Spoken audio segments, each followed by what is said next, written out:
Okay, there it is. All right. Listen, hey, John, it's been a few weeks. Oh, wait, we haven't made the connection yet. I'm sorry. Well, he called. We just got to make the hookup. That's it. He's back there chatting up with our guy, Cole. You got Cole there chatting to him about growing up in Walnut Creek. All right, there you go. John, it has been a few too many weeks since I last talked to you. Obviously, a lot's gone on. I appreciate everything that you've said and done in the last few weeks. And we'll talk some Niner football, but just good morning, man. Good to connect with you, buddy. Hey, morning, John. Good morning. How you guys doing?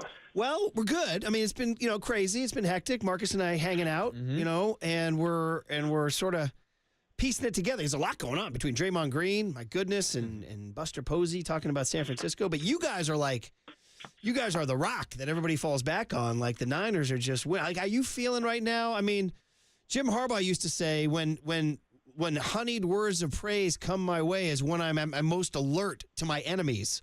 So he's as only Jim can, and I love the way he says things. I feel the same way. I think that this league, the way it's set up, it's just like every week is a monumental challenge, and there's different reasons for it. And I think the good thing for us is we've gone through our adversity this year. Our period of us feeling great about ourselves, and I don't think we have guys that don't work hard. Like we actually have quite the contrary. Our best players are our hardest workers. That sets a tone. But I do believe that earlier in the year after Dallas, everyone was, hey, this team is unbeatable, and we found out that very quickly you can get punched in the mouth. As an old coach of mine used to say, it's not a far walk from the penthouse to the outhouse, and you can switch that up too. So we understand that, and like the Arizona Cardinals, I think Kyle made a tremendous analogy to where we were in our first year. Coming in here in 2017, we got Jimmy and they got Kyler back, and they started, really buying into the culture change. And Jonathan Gannon does really, they're very sound on each side of the ball. They're presenting a challenge to people. They're playing good football. So we have to be all in, and we got to be focused, and we got to go keep finding ways to beat people. And I like our focus and where we're at. That's the challenge, right, is to keep that edge and to keep that one seed that's now within your sights. And, in fact, actually, since we last talked to you, or I think you last talked to Markus in Boston, you guys were not the one seed. And you had to beat Seattle last week and had Philadelphia lose to Dallas. How did that change your life ascending to the one seed?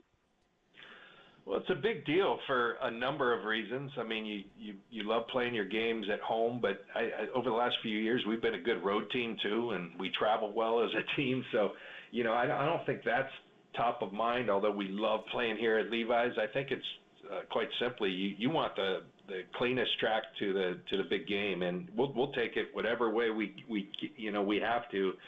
But when you only have to play 2 games and you're there, then that's a great thing, So.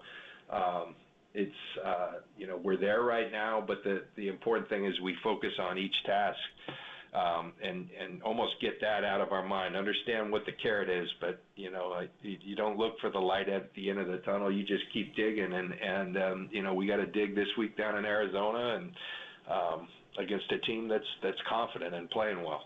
Yeah, and John, now this Sunday, you guys will have a chance to clinch the NFC West with a win over the Arizona Cardinals. You guys are already 4-0 in the division this year, and going back to last season, you guys are 10-0 in your last divisional matchups. So what do you think the key has been to have such dominance over the NFC West over the last couple of seasons?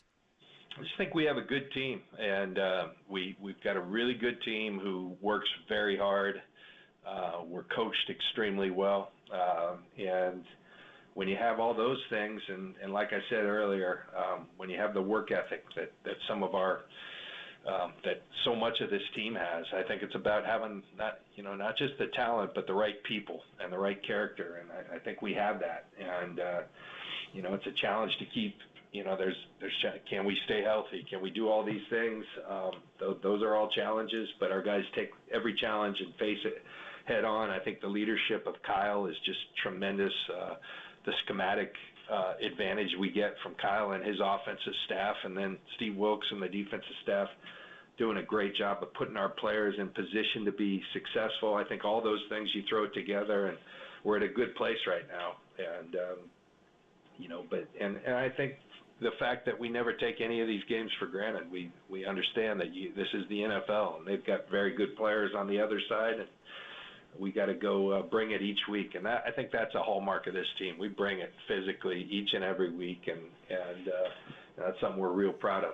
And each and every week is different in terms of the injury report. So we definitely want to ask you about some key names that are on the injury report, which could affect, this game. Let's start with your corner, Charvarius Mooney Ward, who's been playing great. In fact, I think he just did an interview with Eric Armstead where he was saying he thinks he's one of the top 3 or 5 corners in the game. You got to love that confidence. But he also has a groin injury that caused him to leave the game last week, missed practice this week. Is he going to miss the game this Sunday, John?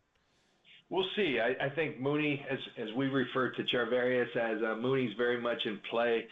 I think came out of the game early last week, but we had him out there, and Charvarius was comfortable to go back in if we needed him. Having said that, there was an injury, and so he's worked really hard to rehab. He has not practiced yet this week. I think today's going to be a big day to see where we can get him, and we still got time. So Charvarius is very much in play, and not haven't figured that one out yet, but he's working hard to try to be out there on Sunday. If he doesn't go, that brings to focus one of the guys who's surged for you, and that's Ambry Thomas. And not to mention Diamond Lenore from the last year. I mean, listen, there were questions about Thomas's ability to hang in the league. What have you seen this year change in him?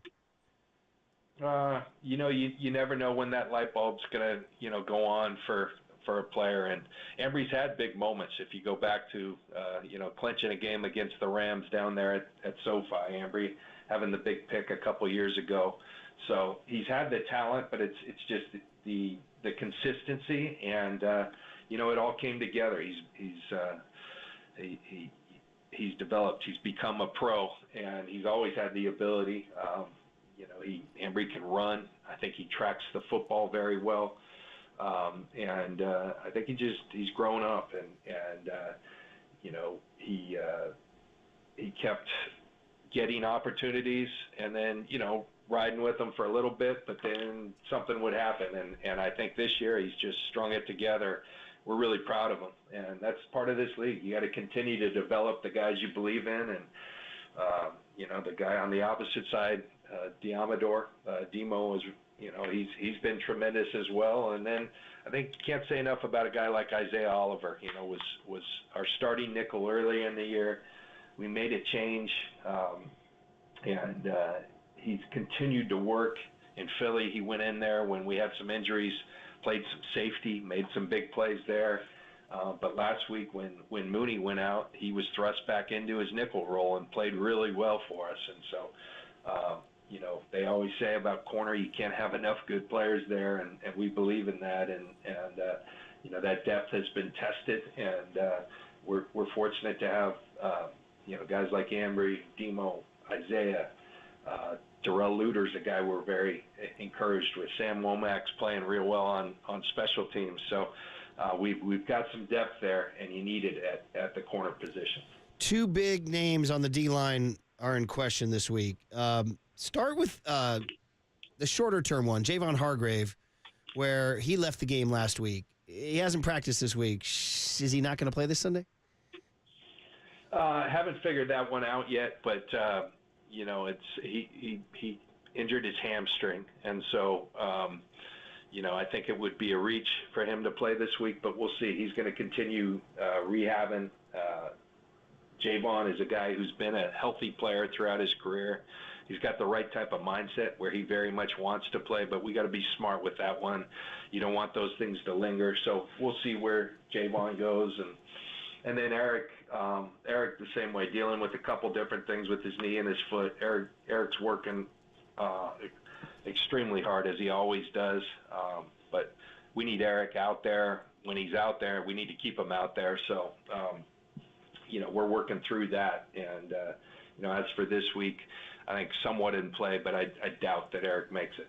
All right, we're talking to John Lynch, 49er GM, every Friday, kind enough to give us the big, broad, and specific talk on the Niners. Marcus? And John, I had 2 questions for you this morning about Brock Purdy. The first one is I just wanted to get your reaction to seeing number 13 try to sprint downfield as a lead blocker for Christian McCaffrey on that first 72-yard run of the game.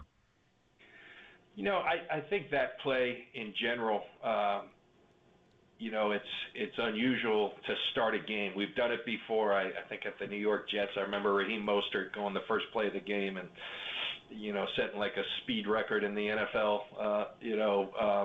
so those plays are really fun. Matt Breida, another time against Cleveland, taking it the distance. But that play was so well executed, first and foremost, so well designed, but then the effort on every level, including our quarterback chasing it down, but huge blocks by, we talk all the time, Kyle does, how in many ways your receivers set the tone, because we expect our offensive linemen, our tight ends to block, but when you get your receivers bought in on blocking, it changes your offense. And on that play, you saw Debo at the point, you know, blocking a big linebacker, defensive end. You see Brandon Ayuk downfield. It just on every level, and Ayuk was tremendous, kept it going all the way down to the end zone, and then here comes Purdy, and it just speaks to who we are as a team. That play, man, there's a lot of pride when you see that, and you see it live, and then you go watch it on film.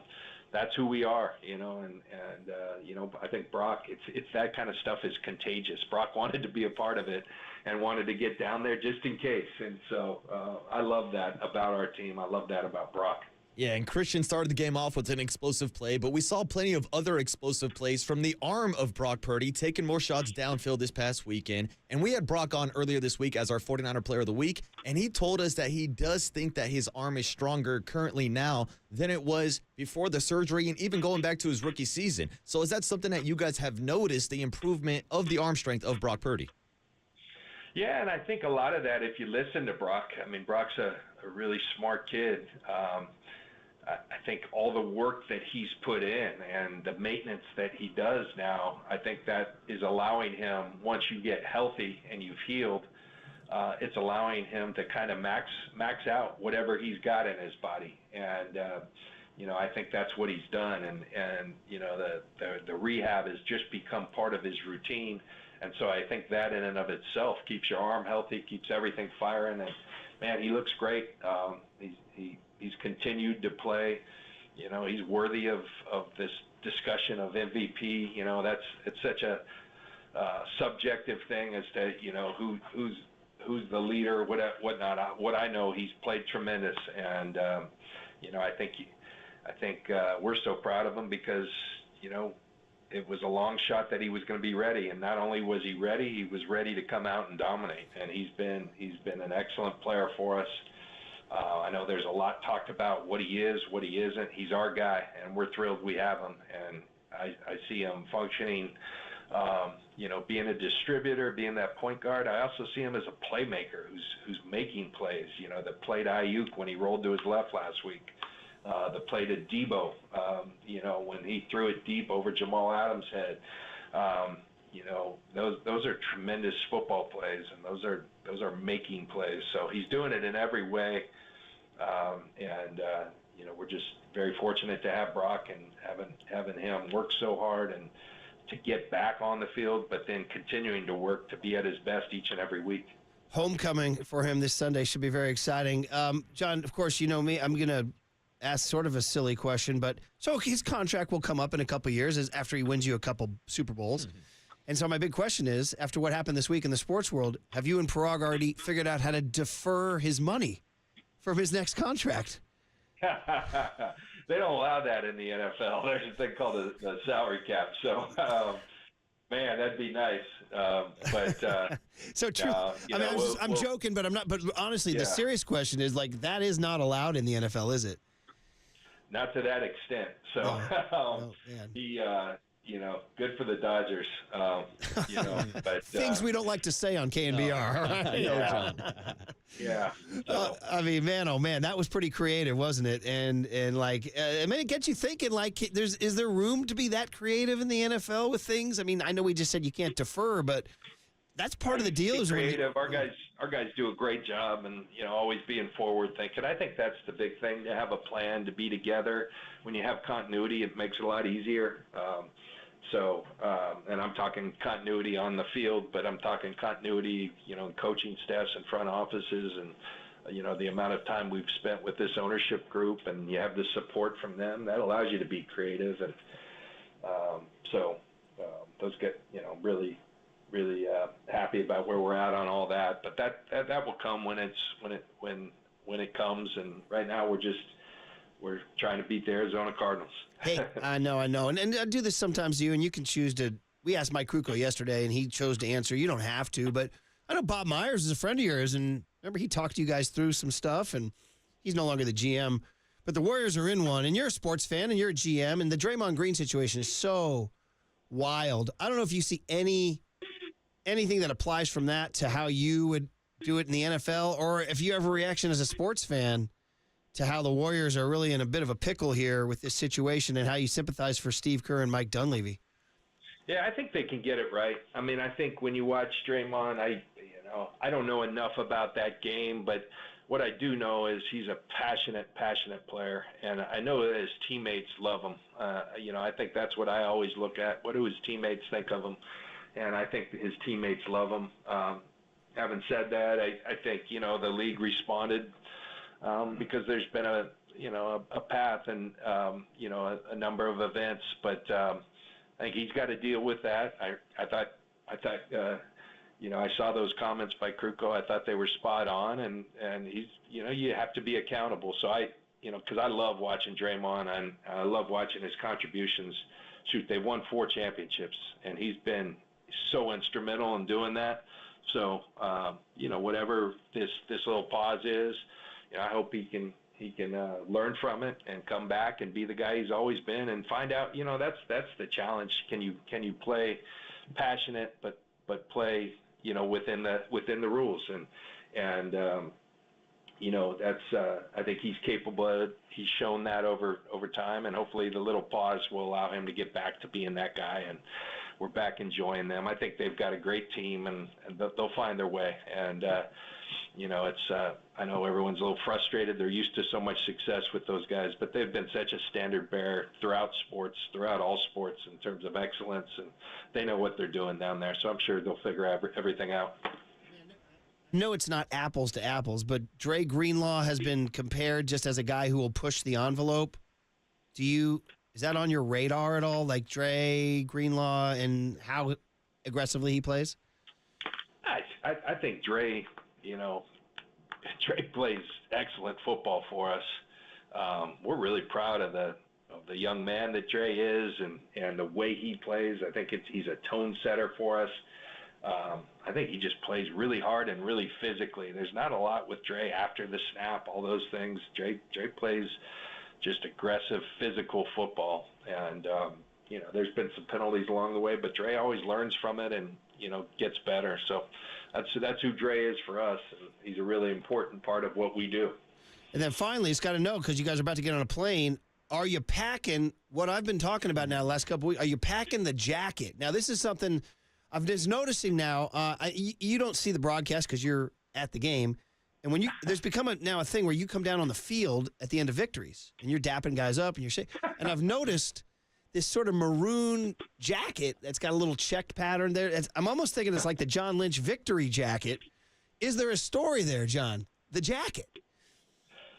No, a couple of years ago I got tired of wearing a tie, and I think the whole world got a little more casual during COVID, so that kind of became okay. And I just have been tired of wearing ties, and so I've kind of gone to just a sport coat, and you try to come up with a color that is somewhat close to your team colors, and I think that's one of many, and I feel like that. I feel like that's a lot of play. I feel like that's the winning jacket, though. Like is it like everybody's got a favorite jacket? Is that your favorite one?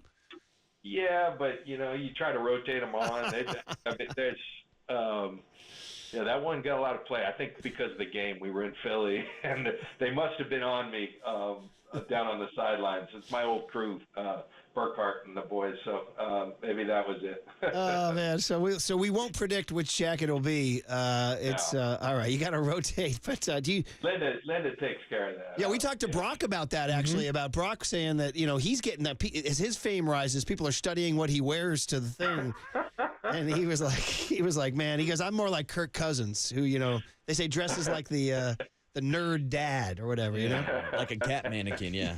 So anyway, whatever he's doing, he got to keep doing it. Yeah, these are the important questions. These are the important questions. All right. Well, it's great to hear you, and I hate to say this, but once again, we're going into the holidays, so I will not talk to you. I won't talk to you until the Friday before the Rams game. Believe it or not. That was Dublin, by the way. Dude, I see. We need to talk right now. Actually, that was my last question for you. Was well, first of all, to answer your question, it was insane.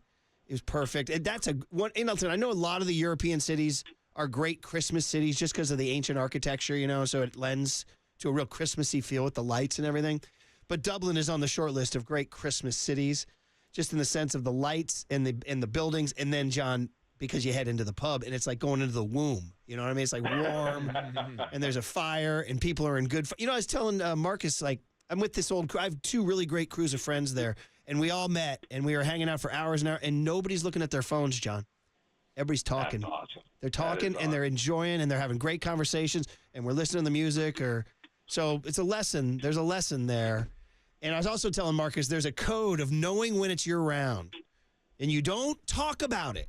You just know when it's your round, and you have to silently go to the bar. When you see everybody's down to about their last 20%, you silently go to the bar and call the next 6 Guinness, then you silently slide back. And then you silently go back 5 minutes later because it takes 5 minutes, John, to bring them back. You know what I mean? John, it's civilized living, Yeah. I love it. We're going this summer. The Lynch family's kind of taking a family trip, a bunch of different generations over. My dad's been planning it all. I haven't done my job. I got to start booking flights and stuff, but we're going to go this summer when I have some time off. And I guess I've been to Dublin in 8th grade. I went to Ireland my second time on my 40th birthday. They surprised me. Linda did, and I had a bunch of buddies go play golf all over Ireland for my 40th. But excited to go back this summer. So great. And last one, kind of weird, but were you a Shane McGowan Pogues guy? What is that? Oh, okay. Well, probably one of those famous sort of pop punk Irish bands of the last 50 years was the Pogues, led by this very, very iconic frontman Shane McGowan, beloved. I got to look that up. Well, he took Irish traditional music and he combined it with a little bit of a punk pop feel, and he became an icon. And he died, and his funeral was when I was there. John, his funeral might have been the greatest. They played all his songs inside the church in Tipperary, and it was one of the great. You will be weeping and smiling But you kind of got to know the Pogues, so you might need to start boning up on the Pogues, all right? Oh. Pogues.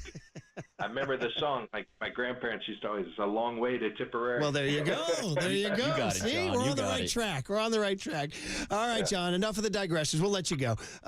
Great talking to you. Merry Christmas, Happy Holidays, Happy New Year, and I will talk to you. Markus and I will both talk to you before the Ram game, so good luck this weekend, and thanks for all your Look time. Forward. Merry Christmas to you guys. Happy Holidays, everybody out there. Thank you. John Lynch, what are you going to do? Come on, man. Dude, John Lynch in the maroon jacket, Murph. That's now twice this week. First, it was Brock Purdy. We were asking about his outfit. Now, John Lynch breaking down his outfits. Well, dude, I'm here. Listen, I'm here to ask the hard questions. That's it, Murph. I'm here to ask the hard questions. The people need to know about this jacket, Murph. In that same interview, you got the Hargrave, Armstead, and Ward up. I was going to say, we got some really good answers. And also, I love the breakdown of you explaining the shout is what it's called, right? Yeah, when you have to know the right time. Yeah, I was going to jump in and be like, John, it's like when Brock Purdy's got that precision and that kind of wherewithal to see a Jamal Adams with a flat foot. You got to know when that beer is almost going out, Murph. Well, I mean, are you going out tonight? It's a Friday night, Murph. Of course I am. Will you be able to, is there a way for you to teach your buddies about how to get Oh, dude, my buddies are the worst when it comes to beers. Well, see, you know what's funny? After spending time over there, when I moved back, I began to, be so disappointed by people who would not get their round. And as dude, you don't understand. This, when we're entering into this covenant, it's a code. You know what I mean? It's a code. Yeah, it's a brotherhood. And you know who was big on that here at KMBR? Our PD. He was always great at covering the first round or two, but now I've had to step in and I got to cover the round for like guys like Young Tony and Cole and California Kyle. And then it's their round. Exactly. And then it'll be your round again. If you stay long enough. Oh. There's a great line in By the the time I song. do a round trip, Murph, I've had a few rounds in me. And the Sickbed of Cucullin is one of the great Pogue songs. And he says at the end, and they'll take you to Glen Pryor and they'll shove you in the ground. It's a cemetery. They'll take you to Glen Pryor and they'll shove you in the ground, and you stick your head back out and shout, "We'll have another round." It's one of the great lines that finishes one of the great songs. You know, I've tinkered with putting the McGowan funeral in the cooler of content, but I wondered if I'd be on an island alone. But at this point, I was going to say, if it's not in the John Lynch demographic, I don't know what demo we are in. I'm actually shocked that he didn't know the Pogues. Yeah. I'm actually shocked. He almost hit you with a Mike McDaniel. Who? You can't do that to Shane McGowan in the Yeah, I phone. know. All right.